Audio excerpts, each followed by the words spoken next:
So I'll introduce Cathy Love. Cathy's an OT, a business coach.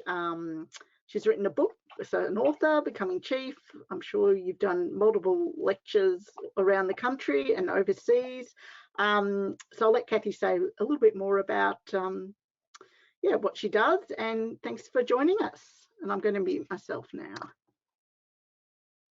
Pleasure. Thank you so much for having me.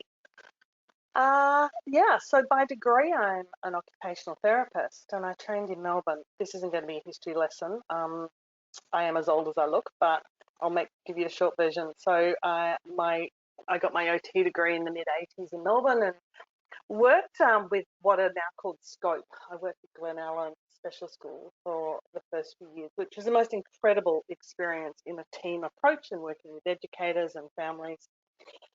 And did the usual trip overseas, came back to Adelaide, and I started in private practice, really from working in London and Adelaide and Melbourne.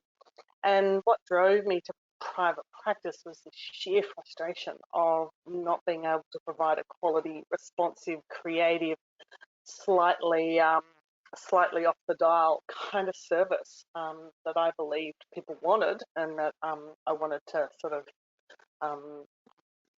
offer. So set up in private practice in Melbourne, had a really large, growing, slightly chaotic early business experience, but ended up with sort of a multi-site practice. Sold European educational goods. We ran workshops. We had a really solid business that I sold in 2012. And one of the reasons I sold in 2012 may resonate with some of you. I was at the time on the board. I've been on the board of the Fragile X Association. I can't quite remember all the dates. And through that position, I was part of the expert reference group for the Better Start initiative. So was repping for Fragile X. And in the room next to us at all of the meetings every few months was Rhonda Galbally and the crew putting in the early foundations for NDIS, and we would meet with them and we would cross-conference and so on and so forth. So I got this sense of what was coming, and I got a sense of what was coming and at what pace and with what infrastructure was coming through. And so that was one of my motivators for selling my business, that I didn't want to weather the NDIS. I enthusiastically predicted that it would be 7 years till maturity. Well, that's this year, and I think we could all agree that that maturity isn't there yet.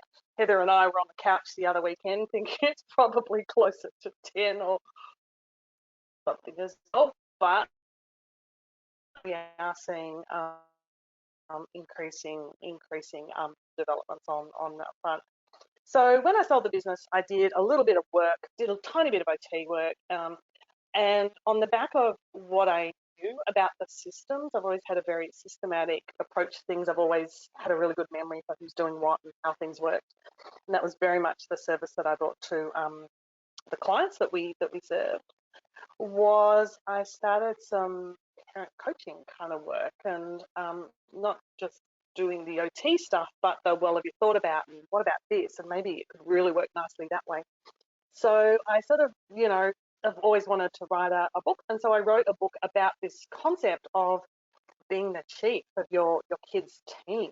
I could just see what the NDIS was wanting, or what they thought they could expect from people as in participants and decision makers and providers, and then I could sort of see where everybody was at in reality in terms of overwhelm and decision fatigue and patchy services here, and then the good therapist left, and then being able to start to make commercial decisions in what was going to be a really, really novel marketplace.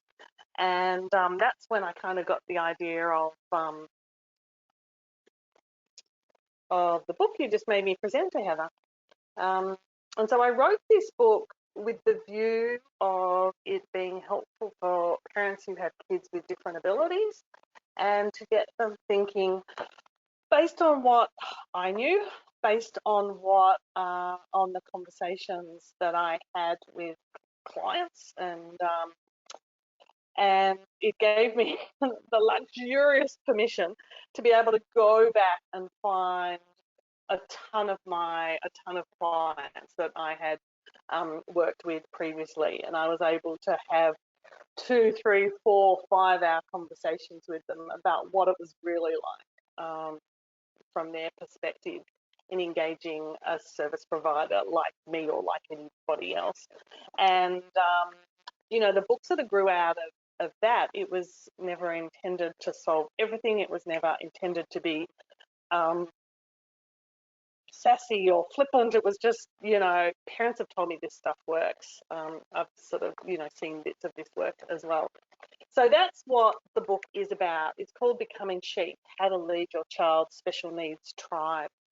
And for me and the stories that I've been part of, that was very much, I've been left with the impression that that's very much what it's like, that it's a bit of a jungle out there at times, and that there's a lot of moving parts, and there's a lot of people that you need to be wrangling and herding and getting decisions from and breaking up with and engaging and negotiating with, and being able to get them all in the same room and on the same page and all of those other bits and pieces. So that was my motivation, to be able to capture the wisdom of the families that I had served, and to be able to get it into one place, and to be able to provide a little bit of something to help position mums and dads as they kind of jumped on into the NDIS.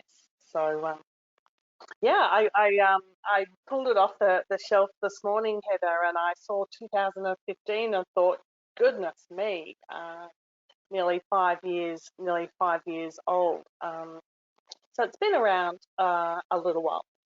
And that sort of led me into doing some family service coaching work, where I would work with a family for hours, days, weeks, months, whatever was kind of required to get them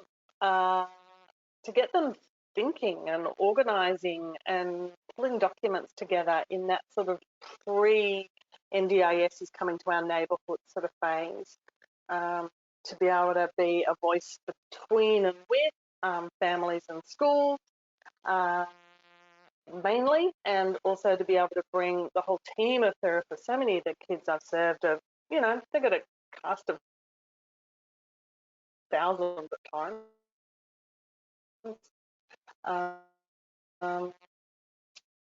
for a variety of reasons, and to sort of bring everyone together. So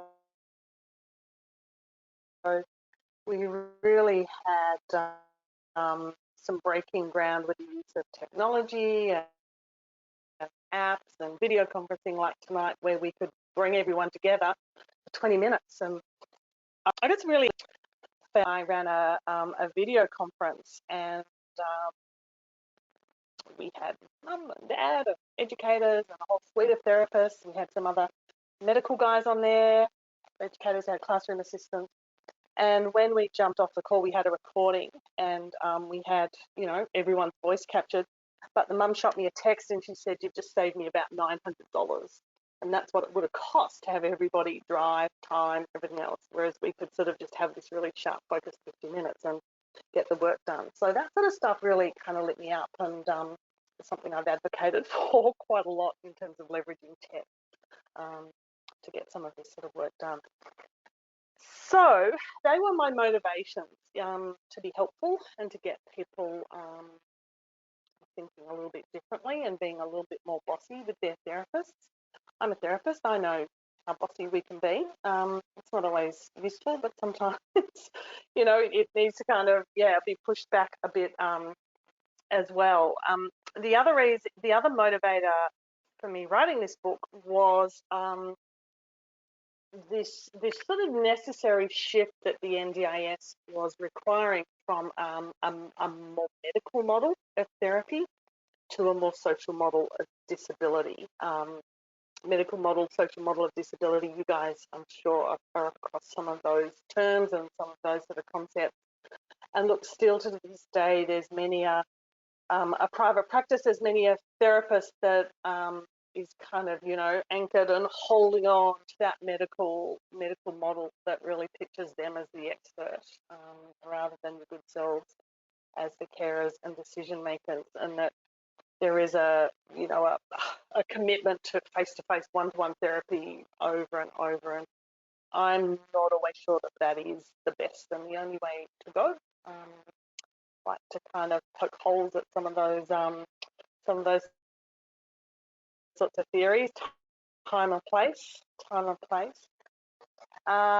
so that was another reason to kind of really even up the power and the decision making, and really even the choice and control for families as they were entering into this new NDIS world.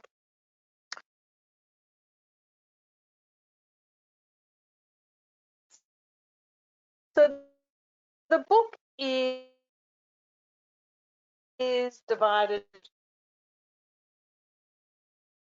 into 7 sections. It's nice large print, mainly so that I can read it there as well, and I'm sure you won't go under. Building your chapter based around what you want yourself as a parent, and also what your families want and don't want. Staying organised. There's a chapter that's called No Fun in Funding. Very good reason for putting that chapter last, because it's absolutely the most important part. So I'm wondering about a question to the group.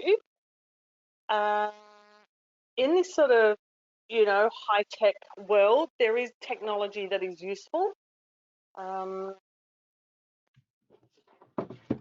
There is tech that is useful and can really help communication. I'm really curious to know if any of you are using video conferencing on meeting platforms for meetings around your kids. I do, and I was using it in hospital to attend meetings, but I'd never used it for like medical. Oh, I did use it to stream with a therapist in Sydney, but I didn't use it with like our local hospital or anything. Yeah. Yeah, so I haven't used it, but obviously where I live and having the 2 schools, I have got it to maybe coordinate so that we can use for learning planning meetings and things like that. So I think it'll be good. Yeah, that's exactly where I used it when there was a childcare and a kinder environment. We had 4 assistants and 2 teachers and all the rest of it. We just used a teleconference back then, and we could just record the phone call, pre-conference call or whatever it was, and it was great. Everyone was really comfy with it very, very quickly. It was sort of, yeah, it was nice. It just meant that other family members could join it as The well. only other time we used it was when we had an appeals tribunal in with the NDIS last year, and we had to use it with our lawyer and things like that. So that was another example of using it. Yeah. Cathy, Sarah's got a question, and I don't think Sarah, correct me if I'm wrong, you still can't ask questions verbally. I'll just read them out. So Sarah said, yes, we use FaceTime and Messenger video calling with our physio. Our physiotherapist is located 2 hours away from us. Yeah. Okay, good. We saw our paediatrician today, and while we're at the Royal Children's Hospital, they actually called us and said that given the coronavirus, they probably want to move to more appointments via Skype and other means, just because obviously they want less people in the hospital at the moment with everything that's going on with the coronavirus. Yeah. This was one of the reasons I was going to sort of put this question up for some discussion. Not only is it a really great way of saving travel time and travel costs, but it's going to absolutely escalate into our lives exponentially for exactly those reasons of social distancing. I guess the other piece, I use Zoom. I use Zoom all day, every day. One of the reasons I love Zoom is that it doesn't take as much bandwidth as most of the others, and you can record it. And even on the free account, you get, I think, 40 minutes, and you get a little bit of recording time. But with everyone's permissions, it's really nice to be able to just relax into the conversation as appropriate, but have that backup of the recording as well. There are some new Medicare items, but there's been a little bit of confusion about whether co-payments can be accepted on them or not. So, you know, one to watch. So I guess, you know, the natural sort of step will be natural, necessary. I don't know how you want to put it there, but is sort of telehealth and online therapy. And I'd be really curious to sort of hear what you guys think about that and how you think it might work for you or work for you in part or not. Has anyone had any experience of, speech pathology services online, OT kind of services online?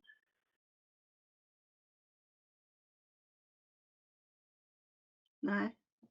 We did No. physio online Yep. for like a consulting session with a specialist in Sydney once. And so I just like set up, the laptop on the coffee table so we could sit on the floor and, sat my son on my lap, those kind of things. And it was quite good. The therapist on the other end had a doll, like a child-sized doll, a bit of a rag doll type situation on her lap. So she was like, we were like mirroring over the Skype. Yeah. I just did a placement with some genetic counsellors as part of our course, and they, because of the coronavirus, actually had to move their clinics to try and being online or over the phone. And they thought it was good, but it was harder for if they were trying to organise it with an older demographic of people.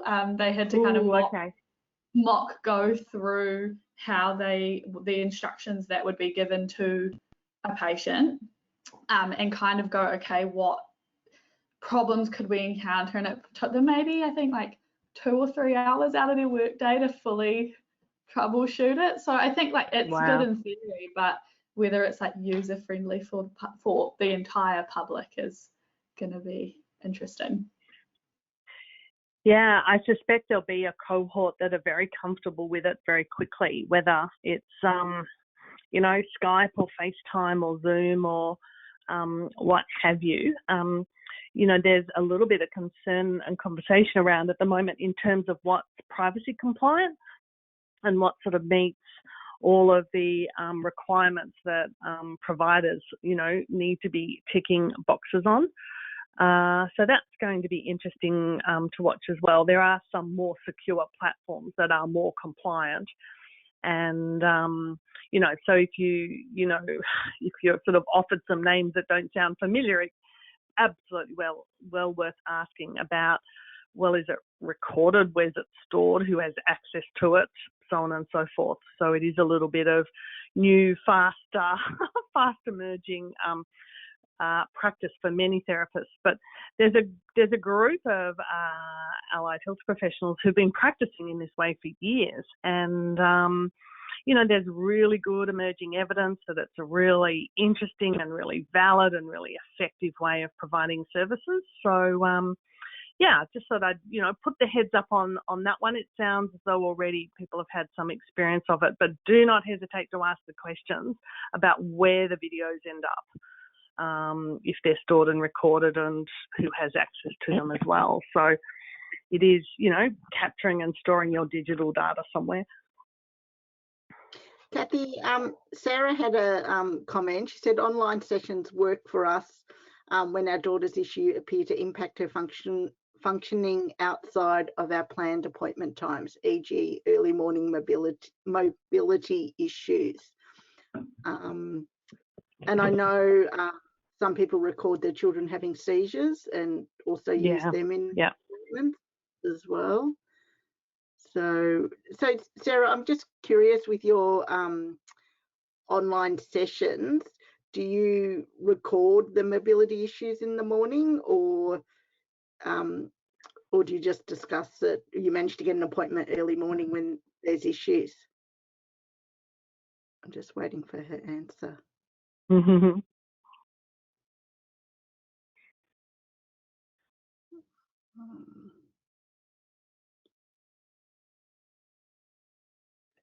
Oh, could take a minute Video or so. No, it's coming. Video Got calls help the best here. Messenger is brilliant on my phone. Yeah. So, Sarah, are you using Messenger with your kiddos' allied health team or medical team? Just waiting for her answer because her Yeah. audio is not working.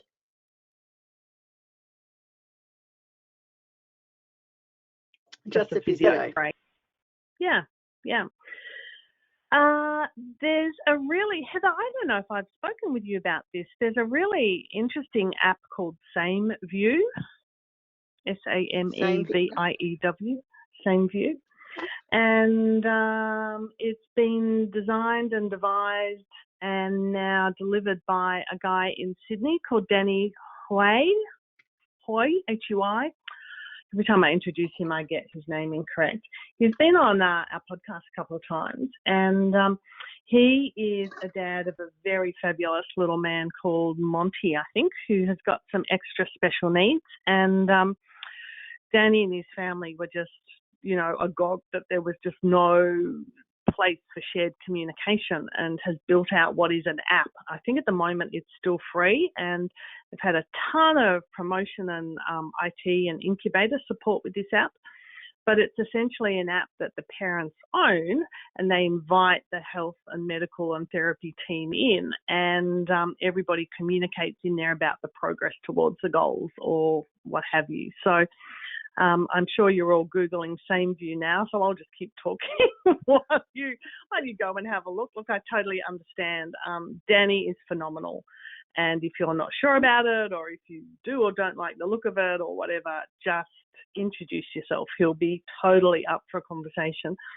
And so, this is a great Aussie example of where there was a gap, and Danny's an engineer, and he thought he knew how to make this work, and he thought he knew what people wanted. Turns out what they wanted something different.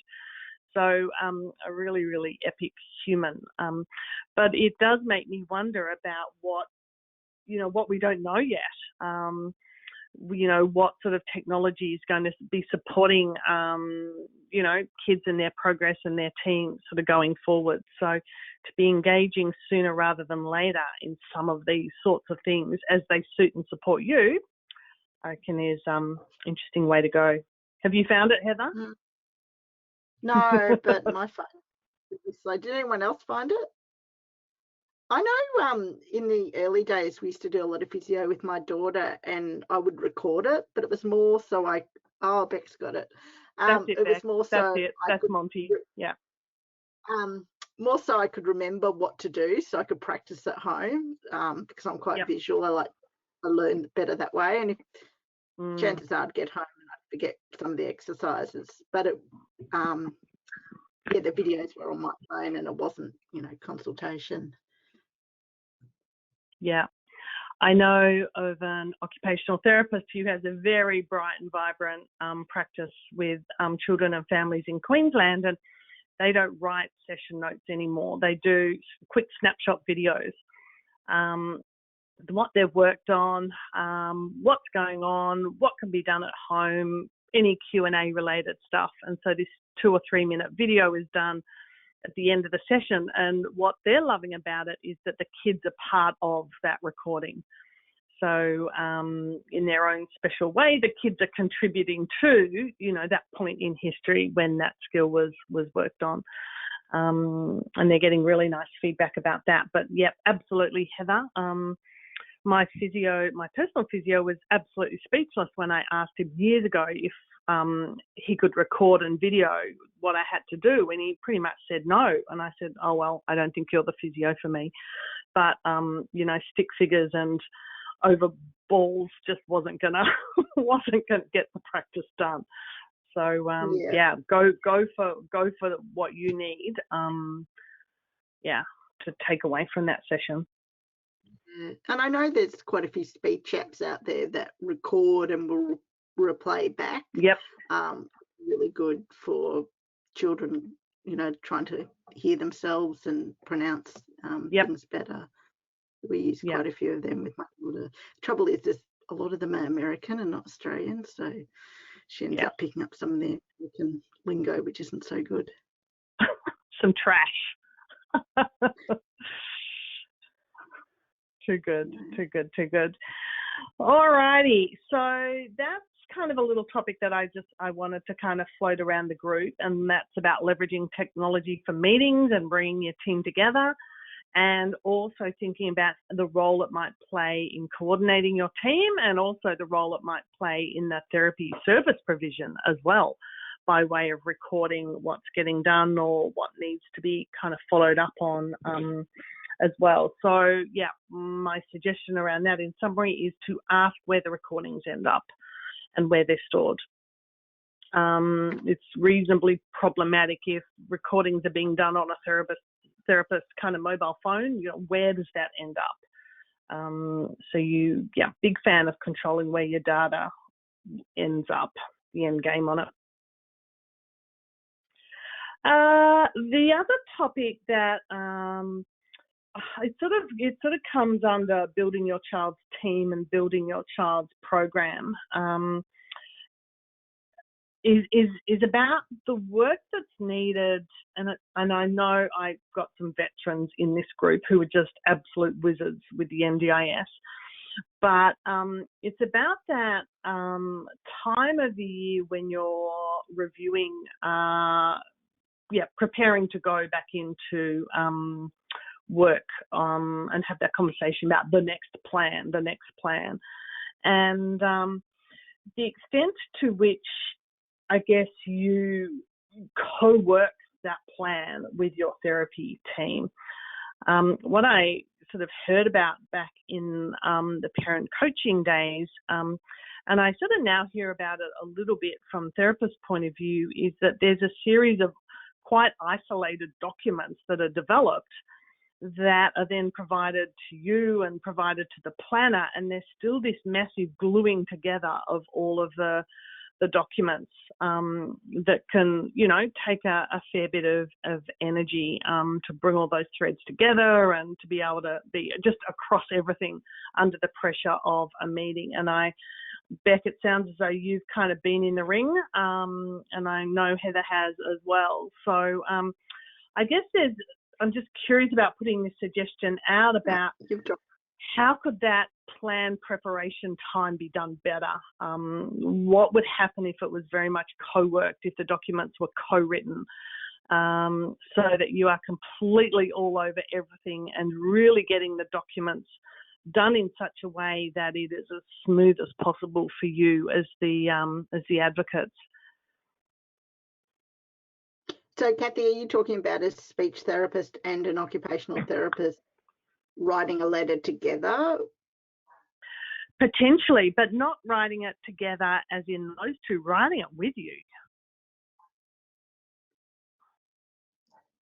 So, but there'd be different goals that different therapists will work on with different kids. So there may be a bit of overlap, but they can be two very different things. A speech therapist could be working on articulation, whereas an OT might be working on fine motor.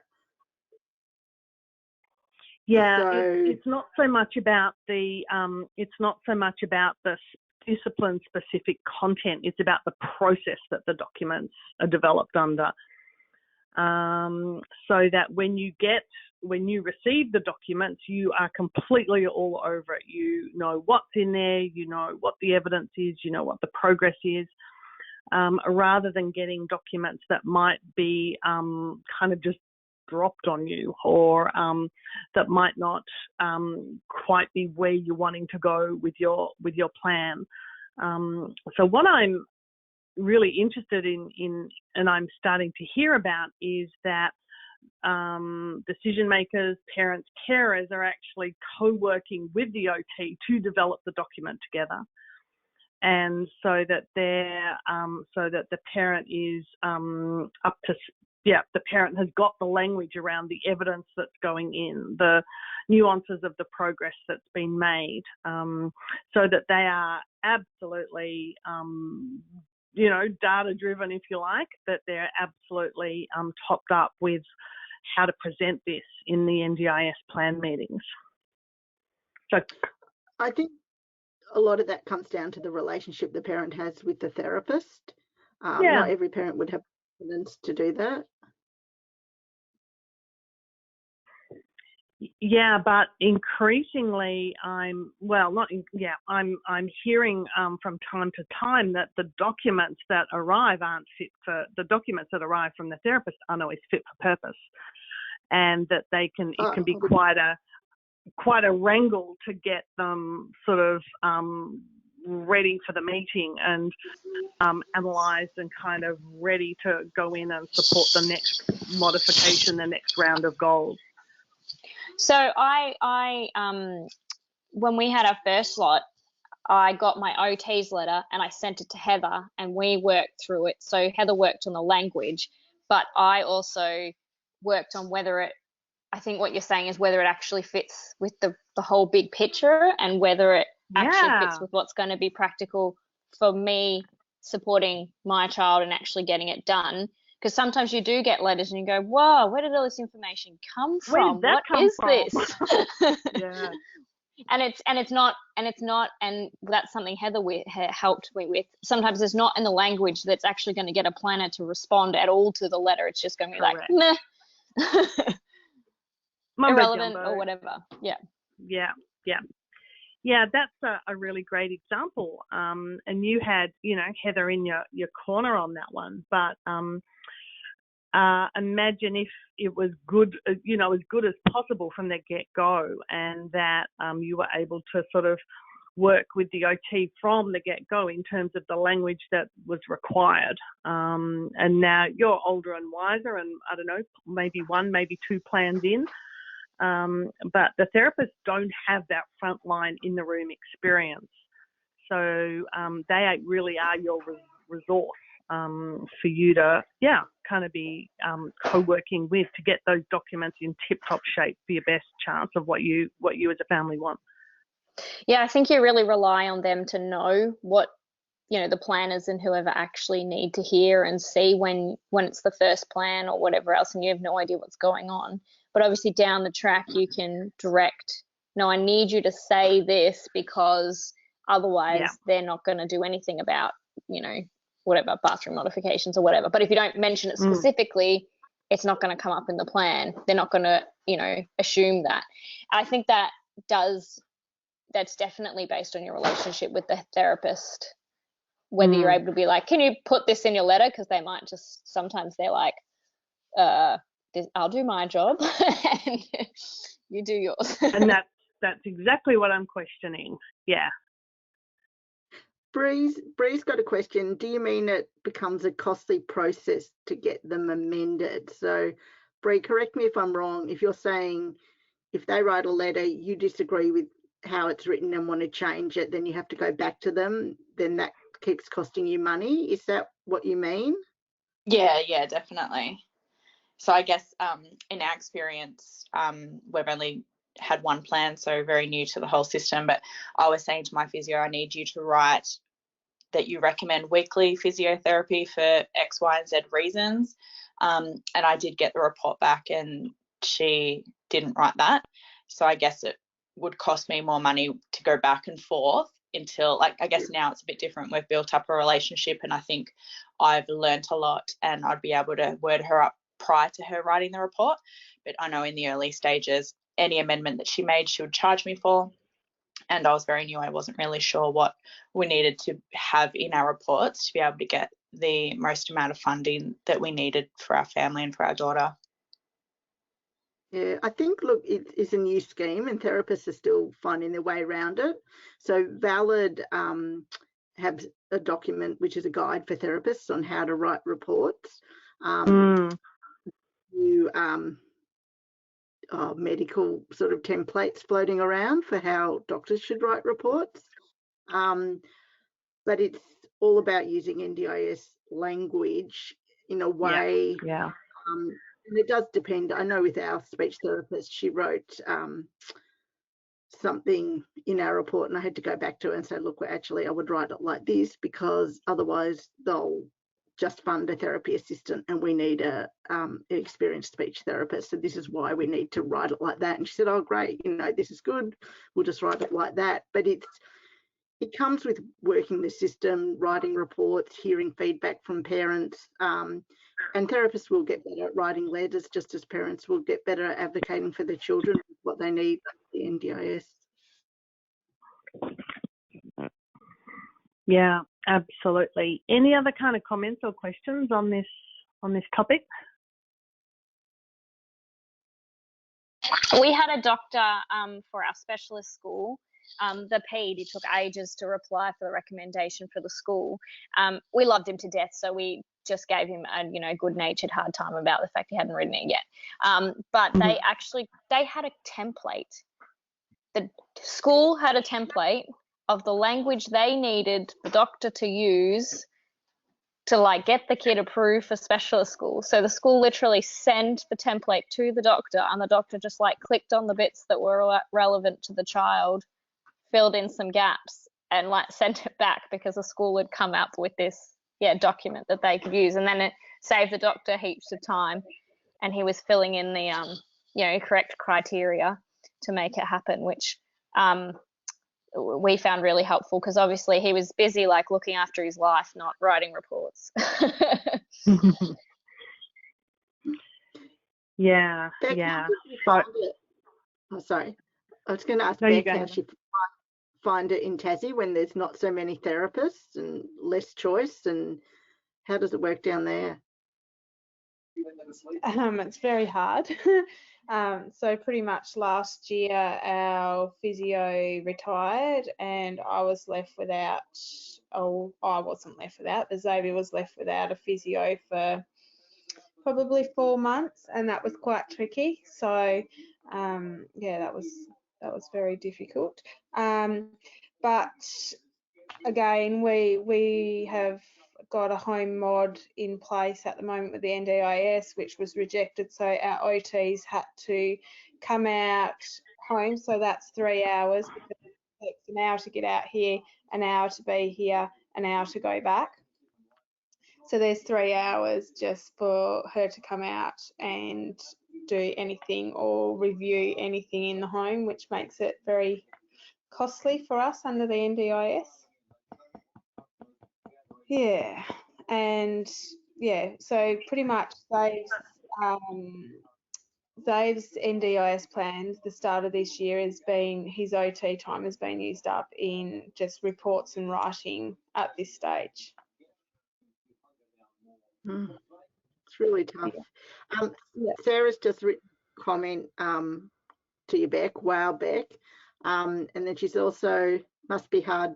I know someone else wrote, must be hard, Beck, the other Bree. And Sarah said, I think that the push / advocacy for improved practice, collaborating together with families, will only enhance future practice for other families.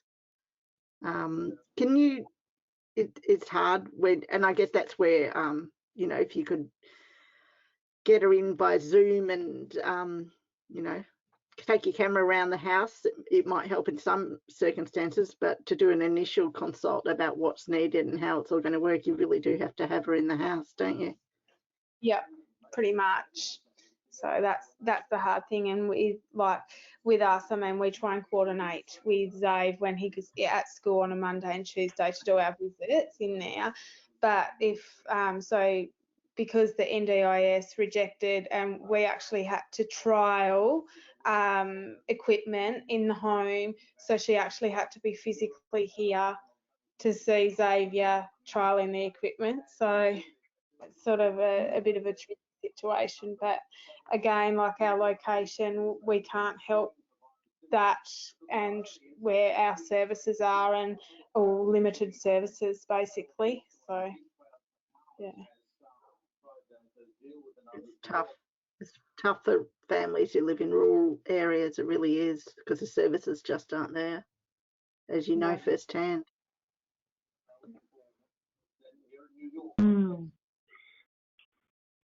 There seems to be a growing number of allied health businesses that are providing telehealth to rural and remote. There's, two in particular that I know of that is their core business. That is what they do. That is the only thing that they do. And that's provide a complete virtual service. So it'd be interesting to, kind of watch that space as well. I think there'll be more popping up soon this week. Yeah, absolutely. Absolutely. Alrighty, and then I guess the last question that what time do we need to wrap, Heather? About 9:30. Okay, cool. The last question, it's not really a question, I guess it's just some sort of thinking I had in the context of what we may all be facing in the next days and weeks to come is the staycation, where you are home and you may not be at work, and you may be working from home or expected to work from home or not, but you may have kiddos at home. And Heather, just when we kind of logged on at 8:15, was saying that one of the special schools near her has sort of closed the doors as well, and just the impact ripple of kiddos being home, kids with different needs being home, and the impact on you as mums and dads as well. And just wanting to acknowledge that is something that is going to be a hot topic in across social media, and hot topic around phones and in groups and all the rest of it, and whether or not this was a quick little share opportunity for what you're thinking your tactics might be on that. Do you want to start, Beck? Yeah, I can do. Well, I've just got a message from my boss before saying, because I work in an osteopathy clinic and I also massage, so we're just waiting further advice, obviously, from the Osteopathy Australia board, whether we need to close for 2 weeks. And I'm also studying at the moment, but as well. So if I have the 3 kids home, I'm not sure that a lot's going to get done. It's going to be quite tricky. Really, don't know, but I suppose we just manage as we do, school holidays and that type of thing. Yeah, it's always tough, and there'll be no extra support workers because they'll be staying away as well. That's going to be the hard. That's what I was thinking, that even if you have got funds in your packages, that the scarcity of staff is just now differently problematic.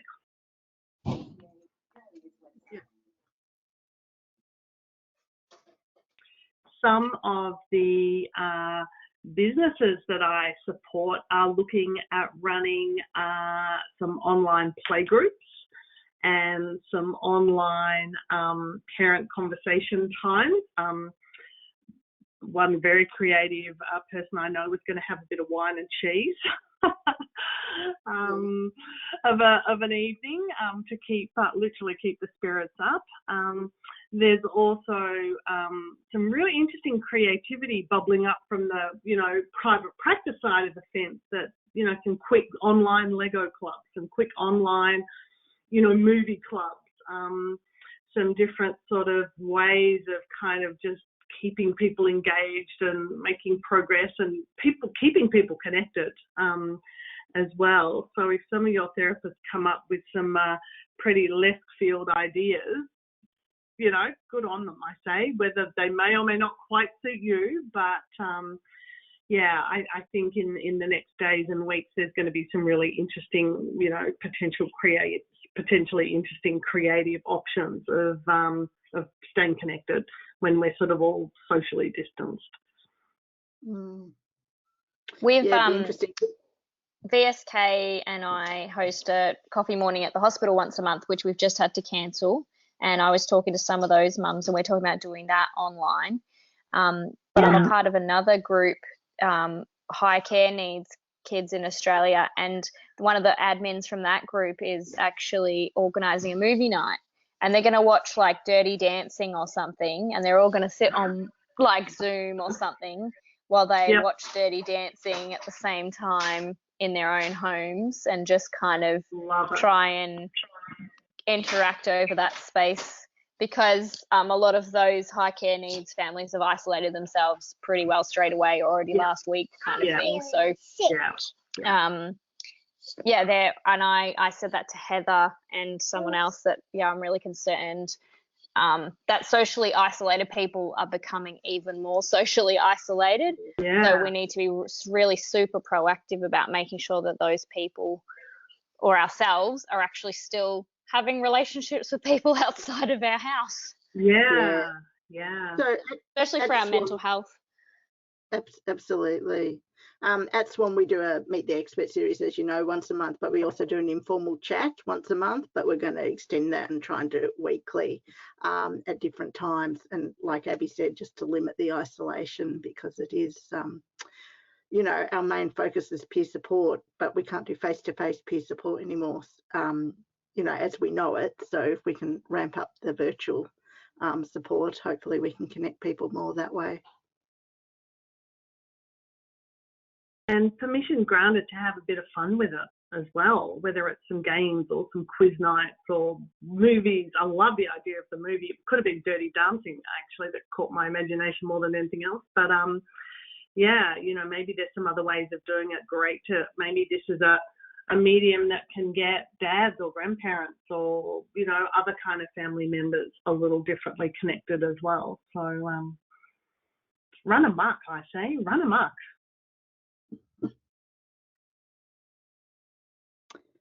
Anyone else want to add anything? Sarah, you're all good. I've just noticed there's someone, they've got the nickname Photo Swift. Did you want to add anything? I think you've joined us towards the end, and I'm not sure who it is. No? It's Vicky. Vicky. Oh, hi, Vicky. How are you? Good. Sorry, I forgot that this was on. I was looking after my boys. No, that's okay. We've recorded some of it. We had a bit of trouble with the internet, but I can have a bit of a chat to you afterwards as well. We're mainly talking about different ways of supporting families, I guess, towards the end around coronavirus, with maybe virtual catch-ups and with therapists doing sessions online, telehealth. So just wondered, how to move forward, I guess, over the next few weeks. And then before that, we were talking about therapists writing letters with regards to the NDIS, trying to get the language right, making sure your therapists are working on the common goals. If the goal is to get,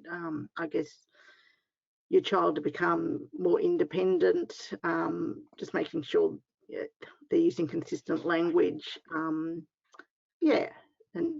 Cathy's written a book around this called Becoming Chief. Okay then. Yep. It's all so new to me still, all of this. So still meeting everybody. It's hard, and I think it's particularly hard when you're at the beginning of the journey as well, especially in the first 5 years. It can be really challenging, and it's like in a fog. Some of us have been on the road a lot longer. I'm not saying it gets easier. It's different, and it's different challenges. I'm just going to turn one of my lights on. Don't know why both lights aren't on. That's better. Excellent. Thanks for joining us. Yeah, Good stuff. yeah, so there's just a couple of online chat comments. So Bree said she's still in the fog here too, and Sarah said, yes, me too, Bree, huh? I reckon that, you know, the first 5 years I describe as the fog years. They are really hard. Yeah, Beck's nodding. Yeah, and, you know, there's just different challenges, you know, at different ages. Yeah, and look, I've got friends whose kids have just transitioned from school, and there's a whole lot of different challenges. So I'm trying not to think about those challenges right now, but and just focus on the day-to-day. Yeah, well, one thing that I dealt with today was that Zach, I got a phone call from Osh that said that he was sick, and so hubby went and picked him up, and then Zach said, I was sick because there was too many people talking to me. So he was just reacting in a very different way that I wasn't expecting. And of course, with all this stuff going on with the virus, you think, oh, maybe, you know, he is really sick, but it was perhaps just something in his head that he wasn't dealing with very well. So he just said he was sick. Yeah, he might have been overwhelmed. Yeah, yeah, it's hard. Oops, something's going on. I think I'm not sure what's happening here. Sorry, just think, close this. Not sure what's happening here. I think we might wind up this session. Does anyone have any final comments for Cathy before we go? Sarah said, thank you, Cathy and Heather, for tonight. Beck said, awesome, thank you. Thank you for having me.